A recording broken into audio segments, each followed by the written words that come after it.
Hello, hi, నమస్తే అండి. ఈరోజు నేను లంచ్‌లోకి క్యాబేజీ కర్రీ చేస్తున్నాను.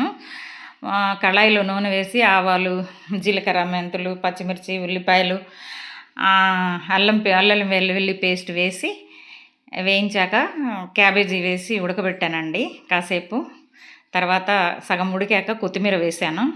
కొత్తిమీర అంటే నాకు చాలా ఇష్టము. ఎక్కువ వేసి చేస్తాను కర్రీస్‌లో. చాలా మంచిది హెల్త్‌కని. అట్లా కొత్తిమీర వేశాక మళ్ళా కాసేపు బాగా మగ్గనివ్వాలి. బాగా కలిసిపోయేటట్టు చేసి కాసేపు మగ్గనివ్వాలి. ఇంకా కొంచెం సేపు మూత పెట్టి మగ్గనిస్తే కొంచెం బాగా దగ్గరికి అవుతుంది. చాలా బాగుంటుంది అలాగా కర్రీ. రోటీలోకైనా మరి రైస్‌లోకైనా బాగుంటుంది. కొంచెం కళాయి అంటుకునేటట్టు, కూర కళాయికి అంటుకునే విధంగా చేసుకోవాలండి. అలా చేస్తే కొంచెం సర్రమంటే కూర చాలా బాగుంటుంది. ఇలా చేసుకోండి. మీరు ఒకసారి ఇలా ట్రై చేసి చూడండి. చాలా బాగుంటుంది. చాలా టేస్టీగా ఉంటుంది. నేను ఎప్పుడు చేసినా ఇలాగే చేస్తాను క్యాబేజీ కర్రీ. ఈ వీడియో మీకు నచ్చినట్లయితే లైక్ చేయండి, సబ్స్క్రైబ్ చేసుకోండి, నన్ను సపోర్ట్ చేయండి. Thank you.